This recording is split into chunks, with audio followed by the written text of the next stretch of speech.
ಈಗ ವಯಸ್ಸು ಎಷ್ಟು ಹೇಳಿ? ಈಗ ವಯಸ್ಸಿಗೆ ಒಂದು 28 ಸರ್. 28 ವಯಸ್ಸು. ಆಮೇಲೆ ಹಸ್ತಮೈಥುನ ಅಭ್ಯಾಸ ಇತ್ತು, ಹೌದಲ್ಲ? ಚಿಕ್ಕ ವಯಸ್ಸಿಂದನೂ ಅದು ಅಭ್ಯಾಸ ಚಟ ಇದಾಯಿತು. ಈಗ ಶೀಘ್ರಸ್ಖಲನ ಆಗ್ತಾ ಇದೆ, ಹೌದಾ? ನಿದ್ದೆಗಣ್ಣಲ್ಲೂ ಔಟ್ ಆಗ್ತದ, ಧಾತು ಹೋಗ್ಬಿಡ್ತದೆ. ಆಮೇಲೆ ಆ ಥರದ ದೃಶ್ಯಗಳನ್ನ ನೋಡ್ತಾ ಇದ್ರೆ ಆದಷ್ಟು ಕದೆ ಹೋಗೋದು ಆ ಥರ ಆಗ್ತದ, ಆಗುತ್ತೆ. ಗಡಿಸ್ತನ ಕಮ್ಮಿ ಆಗ್ತದ, ಕಡಿಮೆ ಆಗಿದೆ. ಸ್ಮೋಕು, ಡ್ರಿಂಕ್ಸು, ತಂಬಾಕು ಸೇವನೆ, ಗುಟ್ಕಾ ಅಭ್ಯಾಸ ಇದೆ. ಓಕೆ, ಈಗ ಮದುವೆ ಆಗಿಲ್ಲ ಏನು? ಈ ಮದುವೆ ಪ್ಲ್ಯಾನ್ ಮಾಡ್ತಾ ಇದ್ದೀರಿ. ಓಕೆ ಸರ್, ಇದು ಮೇಯ್ನ್ ಪ್ರಾಬ್ಲಮ್ಮು ನರಗಳದ್ದು ವೀಕ್ನೆಸ್ ಅಂತ ಹೇಳ್ತೀವಿ. ನರಗಳಿಗೂ ಲೈಂಗಿಕ ಆರ್ಗನ್ಗೂ ಸಂಬಂಧ ಇರ್ತದೆ ರೀ. ನರ ಇರೋದು ಕಂಟ್ರೋಲಿಂಗ್ ಎಲ್ಲಿ? ಬ್ರೈನಲ್ಲಿ, ಗೊತ್ತಾಯ್ತಲ್ಲ? ಇಲ್ಲಿಂದ ಅಂತಾನೆ ಬ್ರೈನಿಂದನೇ ತಾನೆ ನರಗಳು ಬರೋದು, ಇದು ಕಂಟ್ರೋಲ್ ಮಾಡೋಂಥದ್ದು. ನರಗಳು ವೀಕ್ನೆಸ್ ಅಂತಂದು ಆಯಿತು ಅಂತಂದರೆ ನಿಮ್ಮ ಲಿಂಗದ ಕಂಟ್ರೋಲಿಂಗ್ ತಪ್ತದೆ.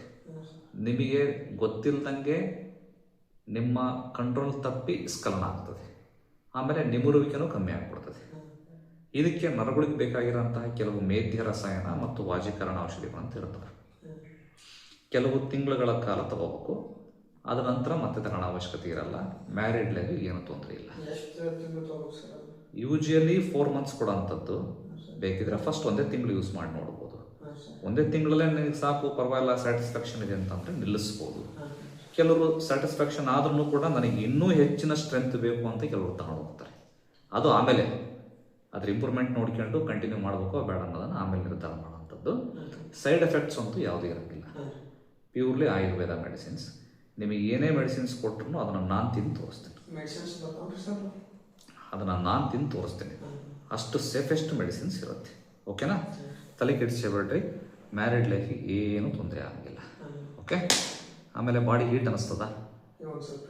ಹಾಂ, ಹೀಟ್ ಬಾಡಿ ಇರೋದು ಕೂಡ ವೀರ್ಯಸ್ಖಲನ ಬೇಗ ಆಗ್ತದೆ. ಅದು ಬಾಡಿ ತಂಪಾಗ್ಲಿಕ್ಕೂ ಕೆಲವು ಮೆಡಿಸಿನ್ಸ್ ಪಿತ್ತ ಪ್ರಕೃತಿ ಅಂತ ಹೇಳ್ತಾರೆ ಅದಕ್ಕೆ. ಓಕೆನಾ?